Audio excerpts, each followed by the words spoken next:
Welcome to the Atlantic Indie RoundA'Bout here at CIOE 97.5 FM. I'm your host, Maurice Aucoin, and we are streaming live to the world at www.communityradio.ca. We are going to discuss and celebrate independent artists' music from all over the Atlantic region and beyond.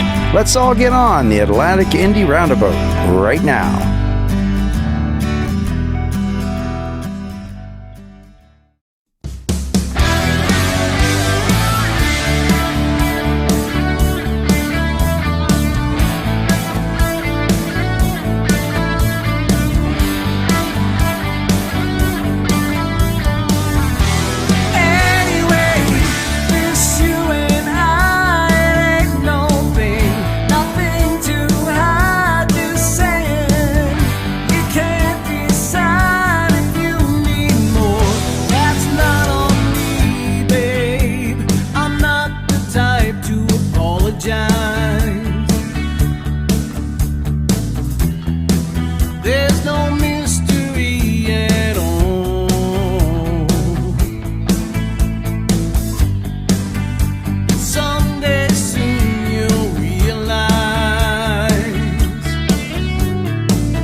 In this week's episode of the Atlantic Indie RoundA'Bout, we're pleased to have Jeff Hope in the studio.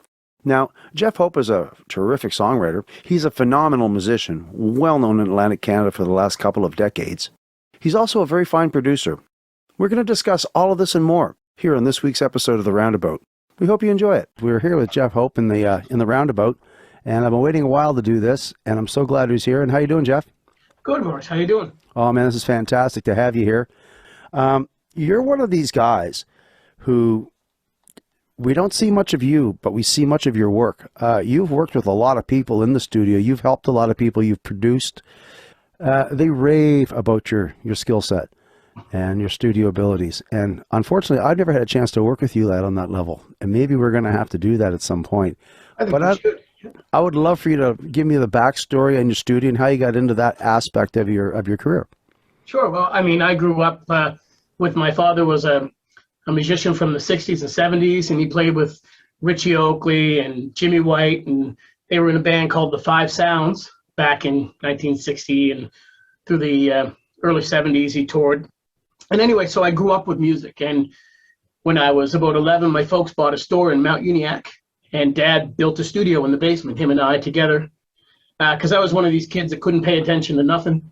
And he thought, I got to try to reel this fella in somehow. And he knew I liked music. So we get into the recording gear back in 1990, 91, and started, I learned to play in the studio. So before I was just playing a little bass and a little bit of guitar and messing around with my PSR keyboard. And then we got an ADAT and a sequencer, and I started learning to use that. And then, of course, I wanted to perform things I couldn't. So all of a sudden I was spending hours learning to play these parts and record them. And it really taught me how to focus and learn, right? And so I took that and used it, and Dad and I would make music together and fight about it. And, as any teenager and their dad would sort of butt heads on tastes and styles. And so that's sort of the beginnings. And then, I started playing when I was like 15, 16. I was playing with some guys like Rick Barkos and Ian James from up in Windsor and Hansport. And we were doing Battle of the Bands and playing in high school bands together. And then I went from doing that right into a country band with Mickey Lane in 1996. I think I started playing keyboards, and I had no clue what I was doing behind the keyboard, but knew a couple of chords, and Mickey needed a keyboard player, and in I went, right? And so, but I've always kept the studio thing, and obviously worked at Music Stop, which is where I think you and I sort of met. Most of us met you then, yeah, that's right. Yeah. Between there and you used to do karaoke, I think, at my son's place when I first started playing there. And but no, that's kind of the history, right? We've all done those gigs and done that work and slugged it out. And yeah, so I learned basically to play so I could record songs I was writing, and then that sort of allowed me to play. Like, I don't play anything great, I just play a lot of things. And I love going and seeing other people like Lee Fleming, who's like this amazing keyboard player, and these guys are monsters, right? And it's like you go and you're like, oh, I could do about half of that, right? And you do the right half, I guess. I just do the half people notice. Well, that's great. And and by telling us your beginnings, I would say they're humble beginnings, but they're not so humble beginnings. My beginnings are much more humble. When I was just a kid, I mean, I sat in the bedroom and I noodled on a cheap guitar, and I fumbled my way through a couple of really crappy bands. And my friends that I played with all were, basically going about it the same route. But the point is, and I don't want to talk myself, this is about you. You started with your dad in a studio with all the pedigree of the career of music that he had, playing with those fine musicians. I imagine you were probably sitting in with the Richie Oakleys and those guys when you were like 11 years old, perhaps, or they were in your house yakking after a gig, and you're just sitting there like a sponge absorbing all of this. Would that be true? 13, 14 when Dad and Jimmy White and Jackie Harris and, my favorite drummer of all time, and they were coming out and jamming, and I really got to experience in my world, they were the creme de la creme, and I got to play with those guys young, and everybody would take you aside and show you how to do it right, and it was awesome, and I still look back at Dad. I've got like old magazine articles on Dad, and they would talk about the old times, and so I feel like I heard it so much, I feel like I almost lived it. Right, like it's that inbred. It saved you a lot of grief. I mean, it fast tracked you into a trajectory that got you right into the business. Yeah. That's a great story just to get going. You worked in a music store 20 years ago. Now you were working. 1998, I started at Music Stop. Some of the people that you worked with in the music store back then now run some of the finest studios in the area, including yourself. And you produce as well. I haven't. I help. I think you're being humble. Well, the reason I don't say that I produce is that I've never honestly charged for it, because I just don't like. As soon as music like that creative process starts, when you try to put a dollar amount on that creative process, I think you lose something. And so anytime, and I tried to run a studio professionally, and I did it in one of our houses, and I couldn't seem to run it. And I run a business, but I couldn't run that recording business because I couldn't bill for my time. I'll spend forever getting it right. And, like that to me is way more important than the money. When it comes to music, the music is way more important than the money, right? And so I suppose you shouldn't be saying that on this interview, because everybody's going to be calling you up. I'll say, hey, I hear you do production for free. And you want to do as good a job as you can, and you always feel that you're not doing good enough, or you figure there's look, I hate to charge you because I know there's a guy that could probably do this way better, and he loves your work. But that's the paradox of home studios. Now, I'm not talking commercial studios. When you're like, you buy a piece here and you buy a piece there and you're proud of your setup, and then you want to use it to see how it sounds, and you get your friends over, but it's the joy. It's the joy. Yeah, it's the joy. And you get that, and when you get something that everybody likes to hear, even if it's got shortcomings and you can hear it, that glaring little thing, no one else hears it, and and the world just got to be a happier place.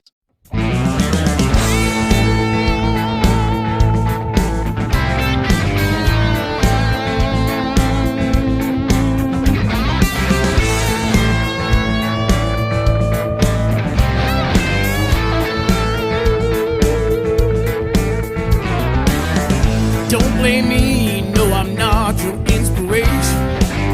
I'm just providing you a service on location. It won't cost you much to get this building renovated.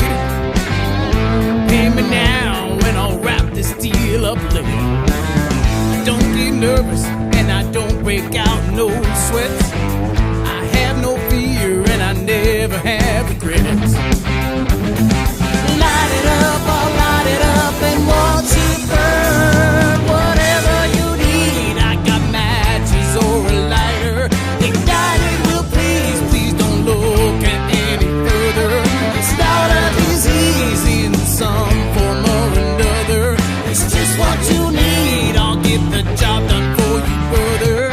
Running like a son of a bitch, trying to get out before it gets hotter. Getting off without a hitch, that's the name of the game when you're a pirate for hire. Running like a son of a bitch, trying to get out before it gets hotter. Getting off without a hitch, that's the name of the game when you're a pirate for hire.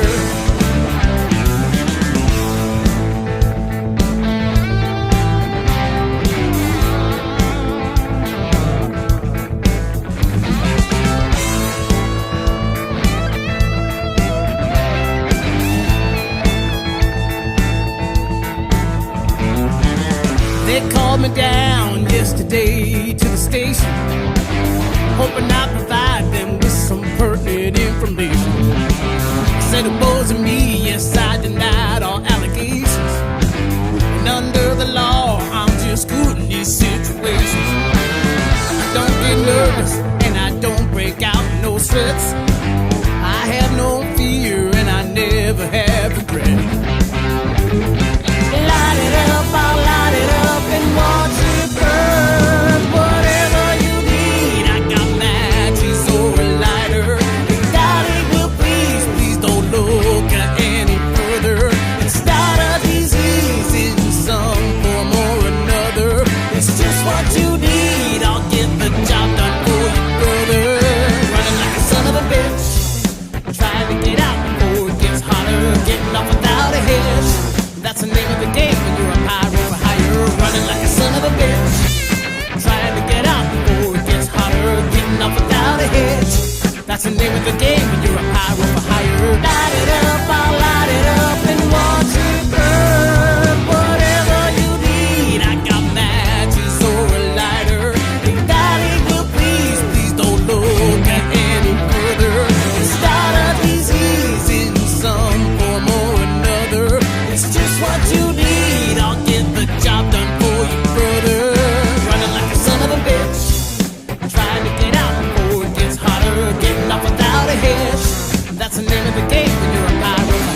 That's the name of the game when you're a higher for higher. Light it up, I'll light it up and watch it burn.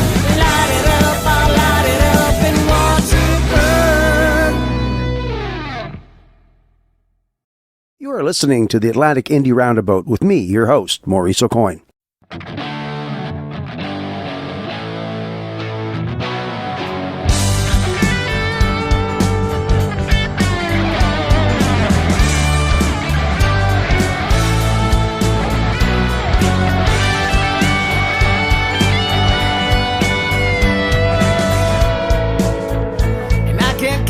Times that I thought of you,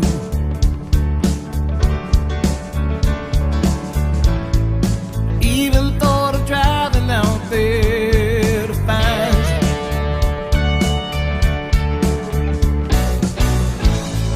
you. Sometimes life gets in the way of the precious things. Lately you've been on my mind, so I thought you should know. Oh, how the time just flies, so it slips away. Remembering you, my friend of yesterday. I think we've let it go far too long. We've got to make the time before it's gone.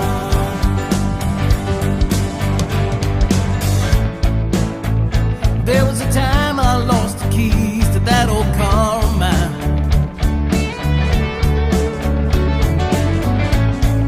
We spent half the night there just trying to find them.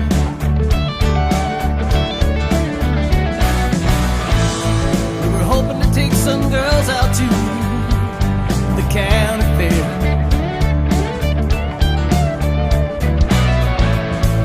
but they were nowhere to be found, so we went anyway.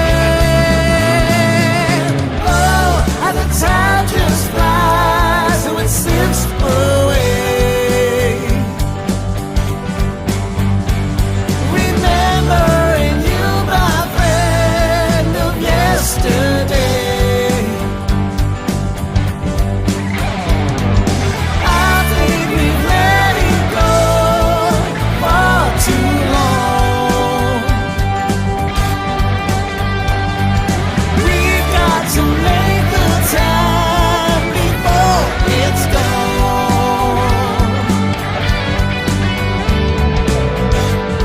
I'm reaching out to find you. Can't wait another day. Turning back the hands of time. Well, I wish there was a way. Oh, how the time just flies, so it slips away. Remembering you, my friend of yesterday. I think we've let it go far too long. We've got to make the time before it's gone. Oh, how the time just flies, so it slips away. Remembering you, my friend of yesterday.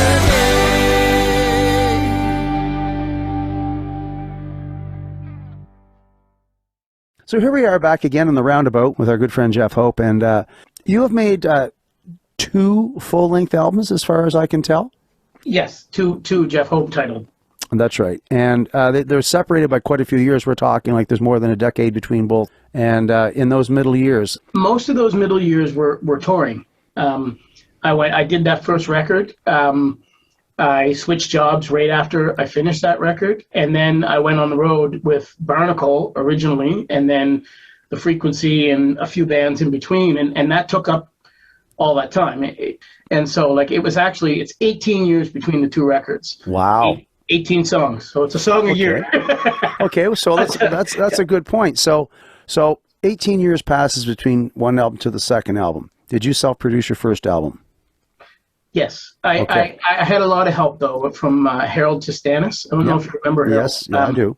When I was working at Music Stop, we became good friends, and he was really good to me, and he taught me a lot. So I went in with these recordings that I was working on at home, and of course I was in the business, and Harold and I were always talking gear, and Harold's just like, well, why don't you just bring it in, and in my spare time I'll help you mix it. And in Solar, you mean, in the big studio? Wow. Yeah, and of course Russell and Sharon were good enough to let that happen, and it certainly caused me some troubles in my work life, because I was way more interested in what was going on upstairs than on the floor of Music Stop. And you'd be daydreaming during the day while you got job to do. Yeah. I'm surprised that I know my manager didn't like it very much, but anyway, it turned out to be one of the best learning experiences technologically for music that I ever had, because Harold was a wizard, right? And he could really explain stuff well, and we spent endless hours. That's a great education you got from him. That's golden. It's golden. Yeah. So now we go 18 years, and you make another record, and you self-produce that. The differences in the technology between the two records? Huge. Yeah. What's one of the first things that come to mind? Drums. Okay. Drums. I mean, like 20 years ago, I was trying to use a combination of V drums and real drums, because V drum cymbals sounded really bad. And like, I liked the simplicity of electronic drums because you could get them to sound nice, and they'd be in tune perfect every time. Yeah. But it lacked, in my first recording, when I listened back, it just doesn't have the energy. Like, so when I did this record, I'm like, okay, I'm not going to record drums at home because I don't have the space to do it well. And I knew Danny Bourgeois from Music Stop, because he worked the Moncton store when Music Stop bought Moncton Music. Danny was their drum sales guy, and so I got to meet him there, and I helped friends of his build a studio in Memramcook called the Belleville Brothers, Studio Belleville. And so I got to meet Danny, and then I got to see Danny play drums, and it was just like, oh my, this guy's amazing. And then he put the studio together up in New Brunswick there with JP, John Pascal Camo, and man, the sound they're getting out of there. So I went up and did the drum tracks with those guys, and world class, great equipment. They send you home with like really great sounding tracks, and then I was able to just bring that back in and mix it here. But the difference was all the space and room and dynamics that I didn't have in that first record, and it just changed. It changed how I could mix it. It made it so much more alive. Was like the bit rates and stuff a lot different too? Oh yeah, because the first record was like 44 116 bit, and this was all 2496. And where you hear it like 44 116, you can do a pretty good job with that, and most people won't hear it. But when you get into the details of like reverb tails, and when you get into using, especially when you're using plugins, like vintage plugins, they use a lot of power, and they need that high bit depth and that high sample rate to really create that sonic effect. And I'm going to tell you, like, some of the gear I'm using, a lot of Universal Audio stuff and a lot of their plugs, and it's really, really good, and it's really close. And so I found sonically everything just sounded way better now, like compared to then. Like, you didn't fight with the EQ like you did in the old days. That's a very good point. When you have the quality stuff at the very front end of your project, the time that it saves you on the other end. You need good gear, right? Whether you rent it, which now is very affordable. You can rent whatever you need, take it back, just go in and rent the stuff and do your recording and take it back. But it's incredible the minimal investment someone needs to spend money on these days, the kind of quality work that you can do with a whole lot less money than it used to. An you're saying a 57 or 50. Do you realize that when I first started in music, I paid $199 for an SM58, and I bought that in 1979. Well, now you can buy one for $129 brand new. Same mic. Same mic. Yep. So there's no excuse to not have a decent microphone or like that, because they're there, they're attainable. There's a lot of budget stuff now that is really good. You need to get your hands on this stuff to learn it. You can't learn it by reading a book. You gotta put your hands on it, dial, turn the knobs, and see what it does. And which comes right back. It's a full circle conversation we have, my friend. We need music in the schools again. We do. And here's another song by Jeff Hope from his new album, Fill the Void, a tune called Good Intentions, right here on the Atlantic Indie Roundabout.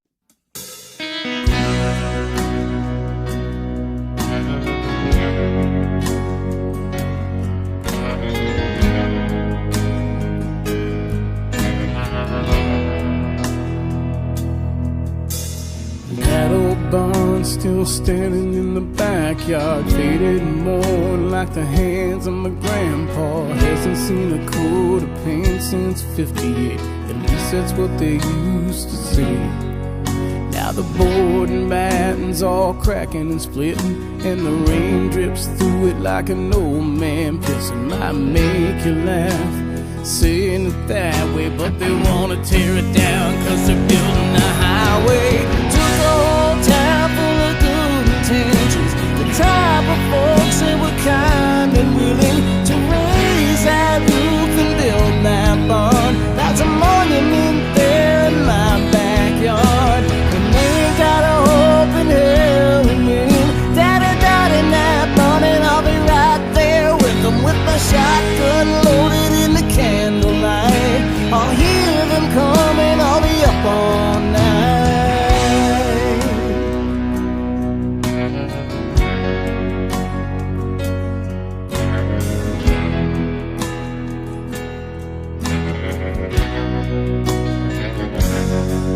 I remember as a kid I would play in the hayloft, finding hidden treasures that were buried and long lost. When I was 13, I first got kissed. It was in that old barn, it was right on the lips. Many years have passed since Mama sold the stalk off, 'cause Daddy was gone and I was just a young buck. Through the trying times and the crazy earth, we made it through, yeah, we made it work. And it took a whole town full of good intentions, the type of folks that were kind and willing to raise that roof and build that barn. That's a monument there in my backyard, and they ain't got a hope in hell in winning. Daddy died in that barn, and I'll be right there with them with my shotgun loaded in the candlelight. I'll hear them coming, I'll be up all night.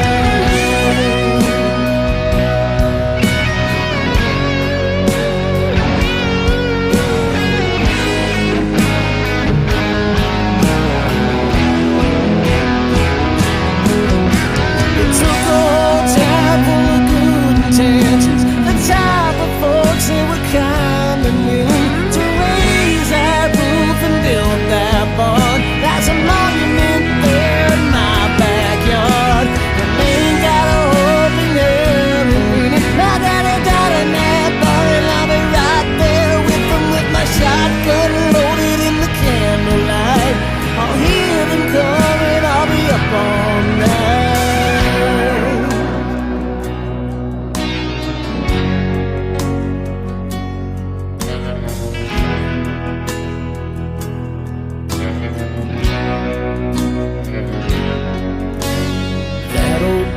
Still standing in the backyard.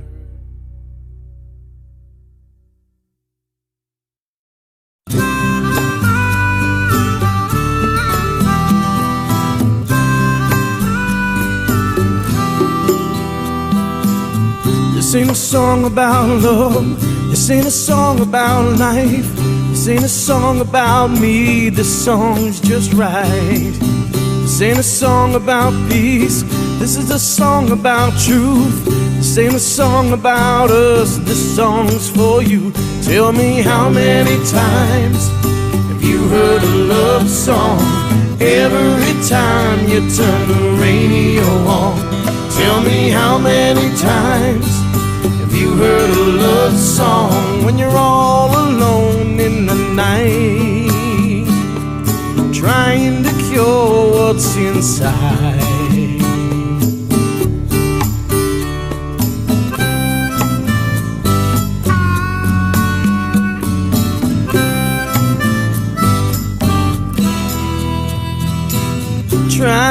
Trying hard not to say what I'm feeling in my heart today. See, late last night on the radio, I heard the song and it touched me so. The words ran true right through to my heart, about a man who's been torn apart. Would you listen to what the man had to say? And I pray to God to take my soul.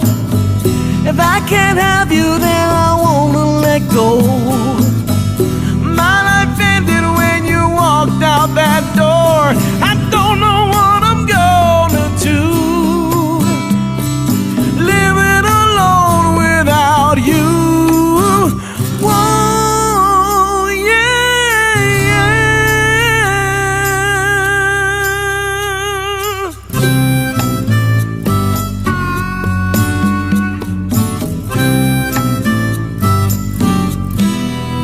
I say, how many times have you heard a love song? Every time you turn the radio on, listen to a love song playing on the radio late at night. Oh, DJ, don't play another love song. Not tonight. Not tonight. Not tonight.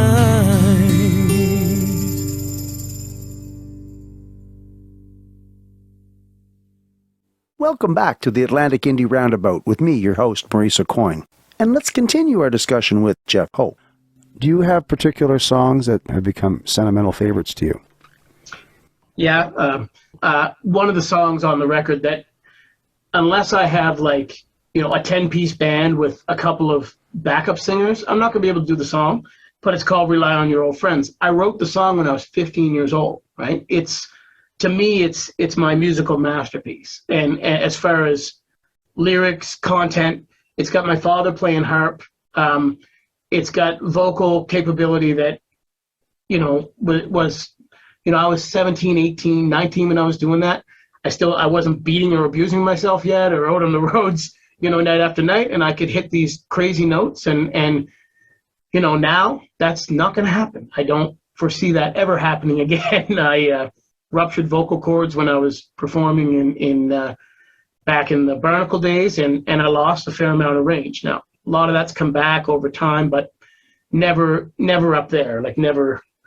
But that song, it's got Dad. It's been around over half of my life. So yeah, it's got a lot of sentimental meaning to me. Rely on Your Old Friends. And you got a number two? I wrote a song on the first record. I wrote a song for my wife. It's an acoustic song.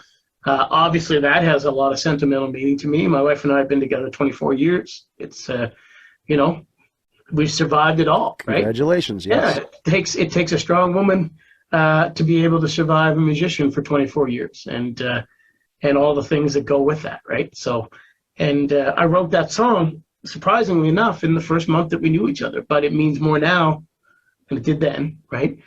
And that's called And Then We Kissed. That's the last song on the first record.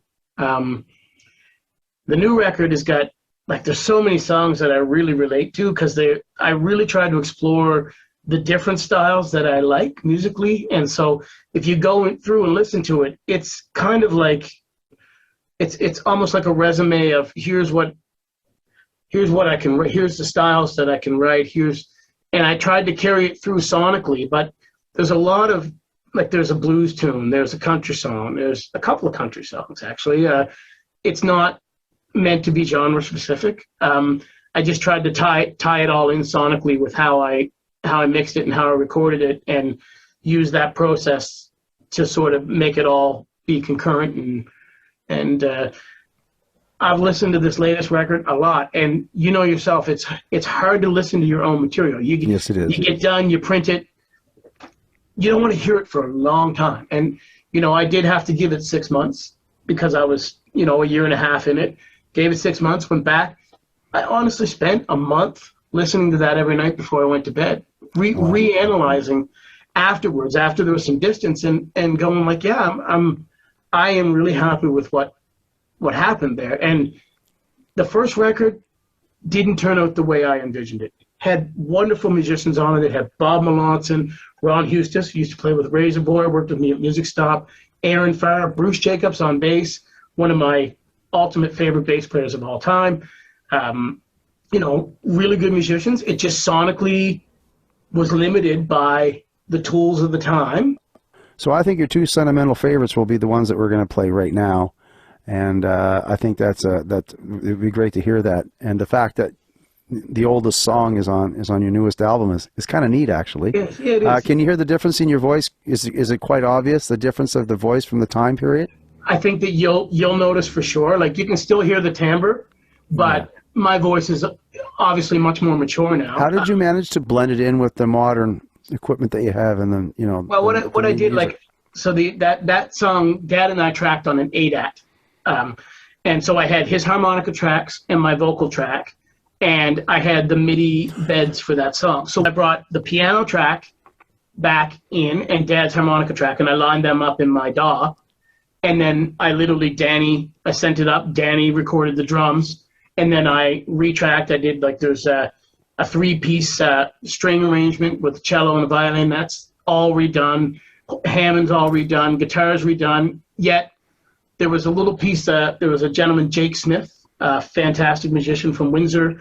He played a couple little pieces that we had one version back in the 90s, and so I kept a little bit of what he did, and then Bob Melanson did a bit, and I kept that, and then Chris Richards did some other guitar work, and I sort of beefed it up by using the drum tones of today and putting it behind that classic sort of sound. And the harmonica, when you listen to it, it sounds like it's spinning off a record, right? And it's just got this sort of a classic feel.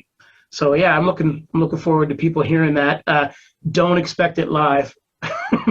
No, but I can't wait to hear I can't wait to hear how it sounds on the radio.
You are listening to the Atlantic Indie Roundabout with me, your host, Maurice Aucoin.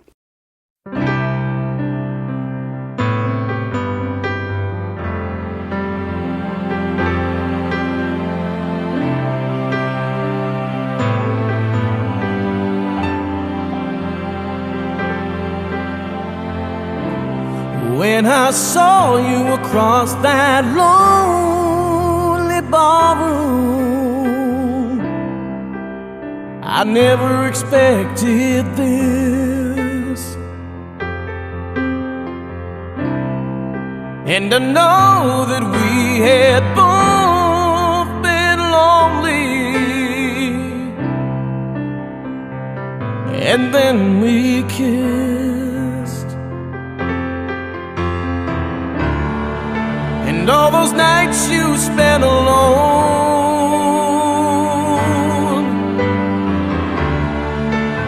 now they're gone. Just look at us now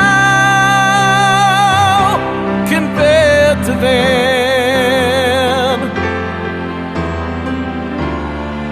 And tell me this will never end.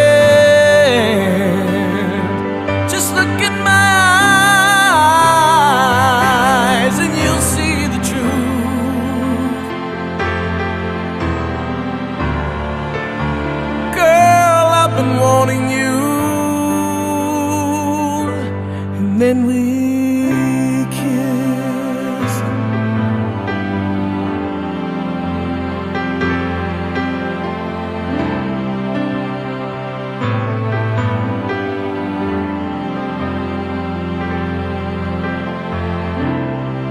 And I know that you've been hurt before, but remember, so have I.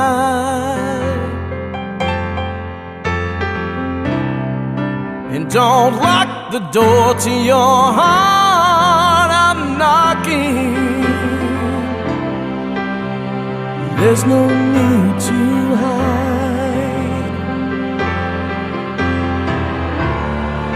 And all those nights you spent alone,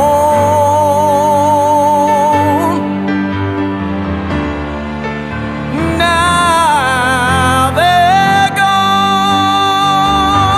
Just look at us now compared to them. And tell me this will never end. Just look at my eyes and you'll see the truth.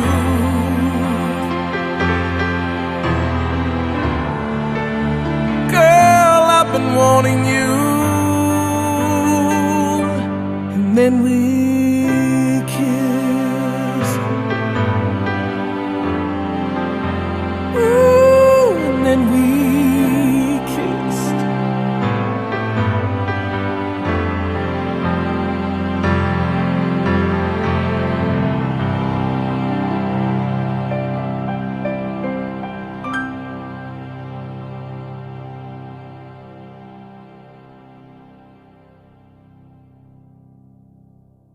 You are listening to the Atlantic Indie Roundabout with me, your host, Maurice Aucoin.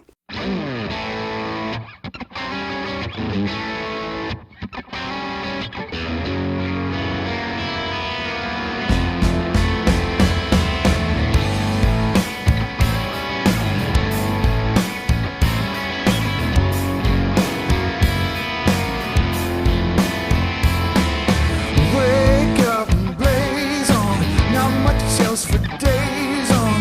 Everybody stands accused. It ain't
That was The Future is Frightening by Ellison Scott. That's from the album Stay in the Sun, released back in May of 2020. And coming up next is a song called What I'm Looking For, which is an unreleased song that was featured in an earlier visit here in the Roundabout back in February. And on that note, we'd like to say from our village to yours, take care and good night.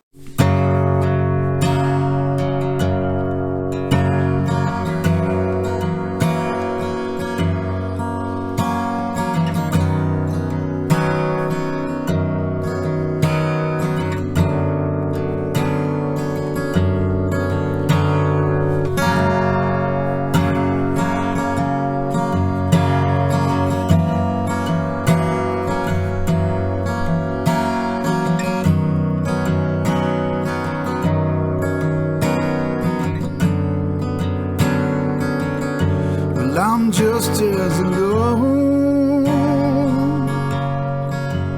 in a crowd as I am on my own. You can leave me alone, and I hear the dog howling, and I hear the train rolling on this cold and lonely night, and I will be alright as long as you lay down beside me and hold me and tell me I am yours. I want you to lay down beside me and hold me and tell me I am yours. 'Cause after all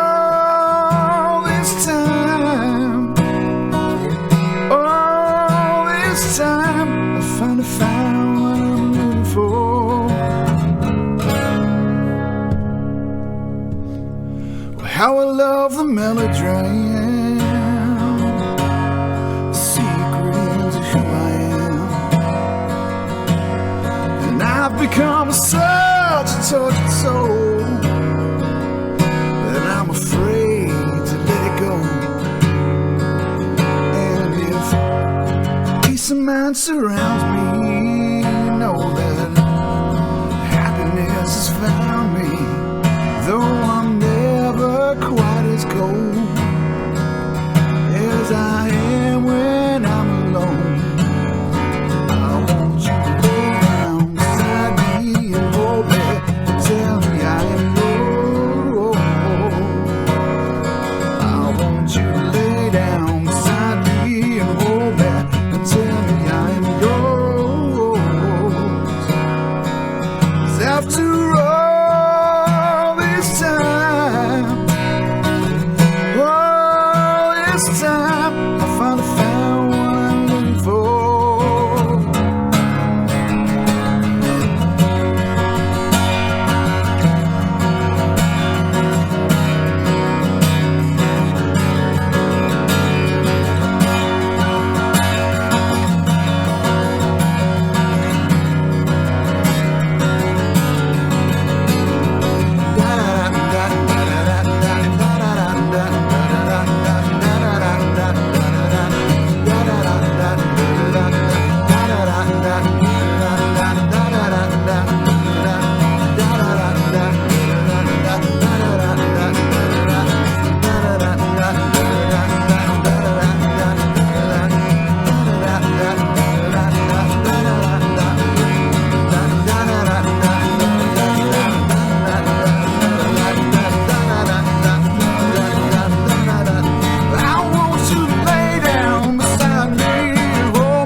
Finally found what I'm looking for.